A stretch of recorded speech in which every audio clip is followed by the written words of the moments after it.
Genèse chapitre 23. Et la vie de Sarah fut de 127 ans. Ce sont là les années de la vie de Sarah. Sarah mourut à Kiriath-Arba, qui est Hébron, dans le pays de Canaan. Et Abraham vint pour mener deuil sur Sarah, et pour la pleurer. Et Abraham se leva de devant son mort, et il parla au fils de Heth, disant : Je suis étranger, habitant parmi vous.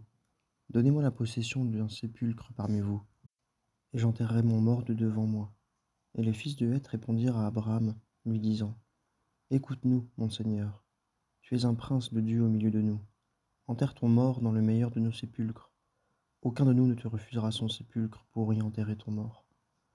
Et Abraham se leva et se prosterna devant le peuple du pays, devant les fils de Heth.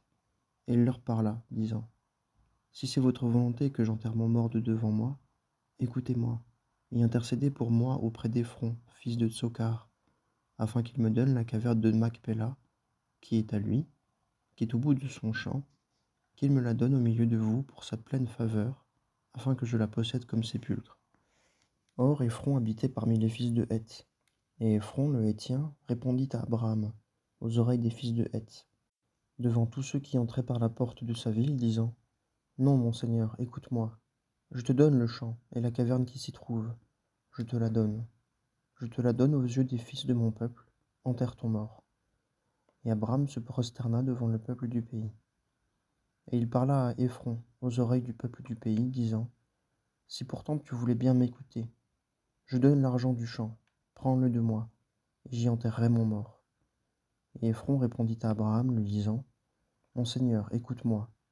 Une terre de 400 cycles d'argent, qu'est-ce que cela entre toi et moi ? Enterre donc ton mort. Et Abraham écouta Éphron, et Abraham pesa à Éphron l'argent dont il avait parlé en présence des fils de Heth, 400 cycles d'argent ayant cours entre les marchands. Et le champ d'Éphron, qui était à Macpéla, devant Mamré, le champ et la caverne qui y était, et tous les arbres qui étaient dans le champ, dans toutes ses limites tout alentour, furent assurés en propriété à Abraham, aux yeux des fils de Heth, devant tous ceux qui entraient par la porte de la ville. Et après cela, Abraham enterra Sarah, sa femme, dans la caverne du champ de Macpéla, en face de Mamré, qui est Hébron, dans le pays de Canaan. Et le champ et la caverne qui s'y trouvent furent assurés à Abraham pour les posséder comme sépulcres, de la part des fils de Heth. Évangile selon Matthieu, chapitre 22. Et Jésus, répondant, leur parla encore en parabole, disant : Le royaume des cieux a été fait semblable à un roi qui fit des noces pour son fils, et envoya ses esclaves pour convier ceux qui étaient invités aux noces, et ils ne voulurent pas venir. Il envoya encore d'autres esclaves, disant : Dites aux conviés, voici, j'ai apprêté mon dîner, mes taureaux et mes bêtes grasses sont tués, et tout est prêt. Venez aux noces. Mais eux, n'en ayant pas tenu compte, s'en allèrent, l'un à son champ, et un autre à son trafic. Et les autres, s'étant saisis de ces esclaves, les outragèrent et les tuèrent. Et le roi, l'ayant entendu, en fut irrité. Et ayant envoyé ses troupes, il fit périr ces meurtriers-là et brûla leur ville. Alors il dit à ses esclaves : Les noces sont prêtes, mais les conviés n'en étaient pas dignes. Allez donc dans les carrefours des chemins, et autant de gens que vous trouverez, conviez-les aux noces. Et ces esclaves-là, étant sortis, s'en allèrent par les chemins et assemblèrent tous ceux qu'ils trouvèrent, tant mauvais que bons, et la salle des noces fut remplie de gens qui étaient à table. Et le roi, étant entré pour voir ceux qui étaient à table, aperçut là un homme qui n'était pas vêtu d'une robe de noces. Et il lui dit : Ami, comment es-tu entré ici sans avoir une robe de noces ? Et il eut la bouche fermée. Alors le roi dit au serviteur : Liez-le, pieds et mains, emportez-le, et jetez-le dans les ténèbres de dehors. Là seront les pleurs et les grincements de dents. Car il y a beaucoup d'appelés, mais peu d'élus. Alors les pharisiens vinrent et tinrent conseil pour l'enlacer en ces paroles. Et ils lui envoient leurs disciples avec les Hérodiens, disant : Maître, nous savons que tu es vrai et que tu enseignes la voie de Dieu en vérité, et que tu ne t'embarrasses de personne, car tu ne regardes pas à l'apparence des hommes. Dis-nous donc, que t'en semble ? Est-il permis de payer le tribut à César ou non ? Et Jésus, connaissant leur méchanceté, dit : Pourquoi me tentez-vous, hypocrite ? Montrez-moi la monnaie du tribut. Et ils lui apportèrent un denier. Et il leur dit : De qui est cette image et cette inscription ? Ils lui disent : De César. Alors il leur dit : Rendez donc les choses de César à César, et les choses de Dieu à Dieu. Et l'ayant entendu, ils furent étonnés, et le laissant, ils s'en allèrent. En ce jour-là, des Sadducéens, qui disent qu'il n'y a pas de résurrection, vinrent à lui et l'interrogèrent, disant: Maître, Moïse dit, si quelqu'un meurt n'ayant pas d'enfant, son frère épousera sa femme, et suscitera de la postérité à son frère. Or il y avait parmi nous 7 frères, et le premier s'étant marié mourut, et n'ayant pas de postérité, il laissa sa femme à son frère. De la même manière, le second aussi et le troisième jusqu'au 7e. Et après eux tous, la femme aussi mourut. Dans la résurrection donc, duquel des 7 sera-t-elle la femme? Car tous l'ont eue. Et Jésus répondant leur dit: Vous errez, ne connaissant pas les Écritures ni la puissance de Dieu. Car dans la résurrection, on ne se marie ni on est donné en mariage, mais on est comme des anges de Dieu dans le ciel. Et quant à la résurrection des morts, n'avez-vous pas lu ce qui vous est dit par Dieu, disant: Moi je suis le Dieu d'Abraham et le Dieu d'Isaac et le Dieu de Jacob. Dieu n'est pas le Dieu des morts, mais des vivants. Et les foules, ayant entendu cela, s'étonnèrent de sa doctrine. Et les pharisiens, ayant ouï dire qu'il avait fermé la bouche aux Sadducéens, s'assemblèrent en un même lieu. Et l'un d'eux, docteur de la loi, l'interrogea pour l'éprouver, disant: Maître, quel est le grand commandement dans la loi? Et il lui dit: Tu aimeras le Seigneur ton Dieu de tout ton cœur, de toute ton âme et de toute ta pensée. C'est là le grand et premier commandement. Et le second lui est semblable: Tu aimeras ton prochain comme toi-même. De ces 2 commandements dépendent la loi tout entière et les prophètes. Et les pharisiens étant assemblés, Jésus les interrogea, disant: Que vous semble-t-il du Christ? De qui est-il fils? Ils lui disent: De David. Il leur dit: Comment donc David, en esprit, l'appelle-t-il Seigneur, disant: Le Seigneur a dit à mon Seigneur: Assieds-toi à ma droite, jusqu'à ce que je mette tes ennemis sous tes pieds. Si donc David l'appelle Seigneur, comment est-il son fils? Et personne ne pouvait lui répondre un mot, et personne, depuis ce jour-là, n'osa plus l'interroger. Néhémie chapitre 12. Et ce sont ici les sacrificateurs et les Lévites qui montèrent avec Zorobabel, fils de Shealtiel, et Jéshua, Seraya, Jérémie, Esdras, Amaria, Malouk, Hatouch, Shekania, Rehoum, Mérémoth, Ido, Kinetoy, Abijah, Mijamin, Maadia, Bilja, Shemaya et Joraïb, Jedaya, Salou, Amok, Ilkija, Jedaya. Ce sont là les chefs des sacrificateurs et de leurs frères, au jour de Jéshua. Et les Lévites, Jéshua, Binoui, Kadmiel, Chérébia, Juda, Matania, qui avaient la direction des louanges, lui et ses frères. Et Bakboukia et Ouni, leurs frères, vis-à-vis d'eux dans leurs fonctions. Et Jéshua engendra Joyakim, et Joyakim engendra Eliashib, et Eliashib engendra Joyada, et Joyada engendra Jonathan, et Jonathan engendra Jadoua.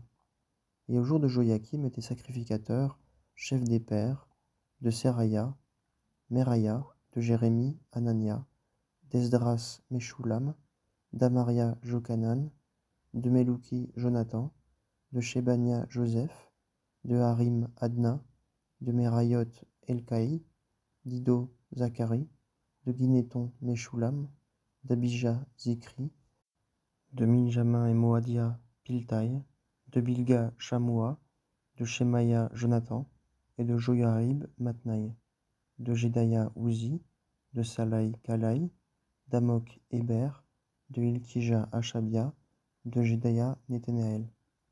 Quant aux Lévites, les chefs des pères furent inscrits au jour d'Eliashib, de Joyada et de Jokanan et de Jadoua, et les sacrificateurs jusqu'au règne de Darius le Perse. Les fils de Lévi, chefs des pères, furent inscrits dans le livre des chroniques, jusqu'au jour de Jokanan, fils d'Eliashib.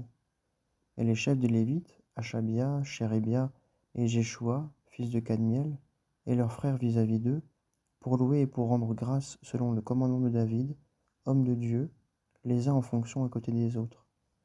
Matania et Barboukia, Abdias, Meshulam, Talmon, Akoub, faisaient la garde comme portiers au magasin des portes.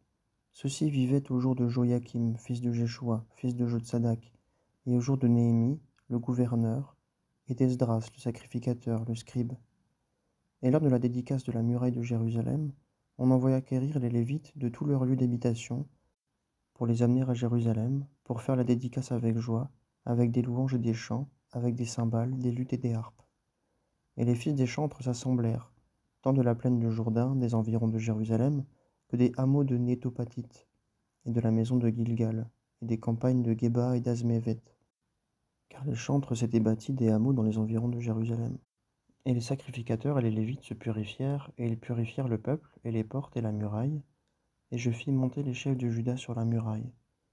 Et je plaçai 2 grands chœurs en procession, à droite sur le mur, vers la porte du fumier, et après eux marchaient Oshachia et la moitié des chefs de Juda, et Azaria, Esdras et Meshulam, Juda et Benjamin, et Shemaïa et Jérémie, et des fils des sacrificateurs avec des trompettes, Zacharie, fils de Jonathan, fils de Shemaïa, fils de Matania, fils de Miché, fils de Zakour, fils d'Azaph, et ses frères Shemaïa et Azréel, Milalai, Gilalai, Maai, Nethanéel, Juda et Anani, avec des instruments de musique de David, homme de Dieu, et Esdras, le scribe, devant eux. Et à la porte de la fontaine, vis-à-vis d'eux, ils montèrent les degrés de la ville de David, par la montée de la muraille, au-dessus de la maison de David, et jusqu'à la porte des eaux vers le levant. Et le second chœur marcha à l'opposite sur la muraille, et moi après lui, ainsi que la moitié du peuple, depuis la tour des fours jusqu'à la muraille large, et au-dessus de la porte d'Éphraïm, et près de la porte du vieux mur, et de la porte des poissons, et de la tour d'Anaël, et de la tour de Méla, jusqu'à la porte des brebis, et ils s'arrêtèrent à la porte de la prison. Et les 2 chœurs s'arrêtèrent dans la maison de Dieu, et moi, et la moitié des chefs avec moi, et les sacrificateurs d'Eliakim, Maaskeya, Minjamin, Miché, Elioénaï, Zacharie, Anania, avec des trompettes. Et Maaskeya, et Shemaïa, et Éléazar, et Uzi, et Jochanan, et Malkija, et Elam, et Ezer. Et les chantres firent entendre leur voix, et Jizrakia les dirigeait. Et ils offrirent ce jour-là de grands sacrifices, et se réjouirent, car Dieu les avait réjouis d'une grande joie. Et les femmes aussi et les enfants se réjouirent, et la joie de Jérusalem s'entendait au loin. Et des hommes furent préposés ce jour-là sur les chambres des trésors pour les offrandes élevées, pour les prémices et pour les dîmes, afin d'y recueillir des champs des villes, les portions assignées par la loi aux sacrificateurs et aux Lévites, car Judas se réjouissait à cause des sacrificateurs et des Lévites qui se tenaient là. Et ainsi que les chantres et les portiers, ils gardaient ce que leur Dieu leur avait donné à garder, et ce qu'ils avaient à garder pour la purification, selon le commandement de David et de Salomon son fils. Car autrefois, au jour de David et d'Azaph, il y avait des chefs pour diriger les chantres et les chants des louanges et le cantique d'action de grâce à Dieu. Et au jour de Zorobabel et au jour de Néhémie, tout Israël donnait les portions des chantres et des portiers, chaque jour ce qu'il fallait, et on mettait à part pour les Lévites, et les Lévites mettaient à part pour les fils d'Aaron. Actes chapitre 12. Hommes, frères et pères, écoutez maintenant mon apologie auprès de vous.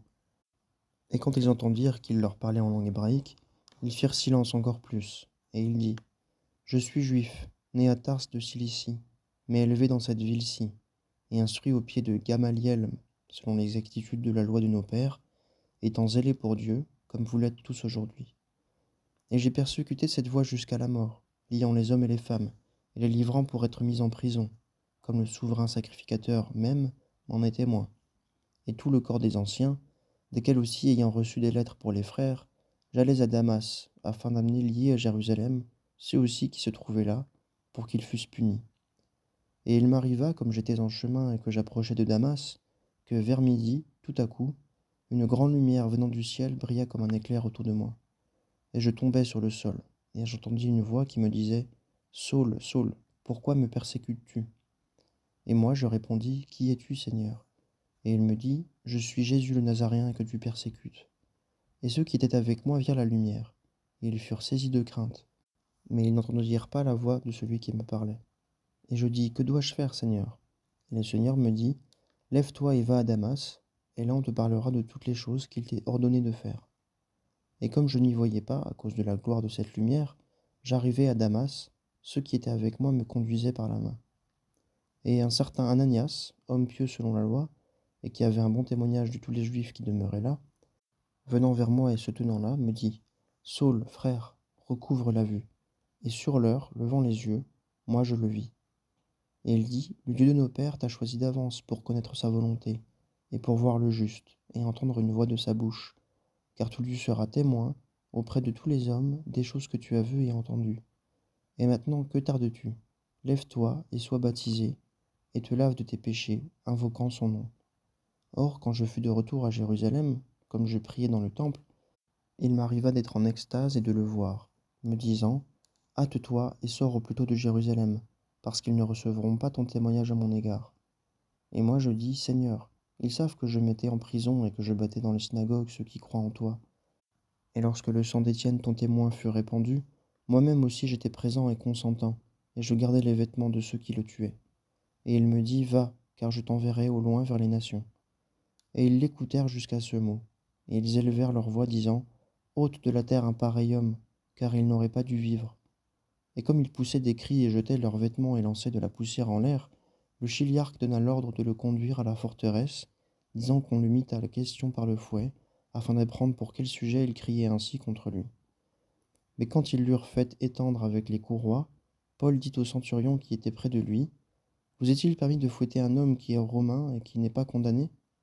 Et quand le centurion entendit cela, il s'en alla faire son rapport au chiliarque, disant: que vas-tu faire, car cet homme est romain? Et le chiliarque s'approchant dit à Paul: dis-moi, es-tu romain? Et il dit: oui. Et le chiliarque reprit: moi, j'ai acquis cette bourgeoisie pour une grande somme. Et Paul dit: mais moi, je l'ai par naissance. Aussitôt donc, ceux qui allaient le mettre à la question se retirèrent de lui. Le chiliarque aussi eut peur, sachant qu'il était romain, et parce qu'il l'avait fait lier. Mais le lendemain, voulant savoir exactement ce pourquoi il était accusé par les Juifs, il le fit délier et ordonna que les principaux sacrificateurs et tout le Sanhédrin s'assemblassent, et ayant fait descendre Paul, il le présenta devant eux.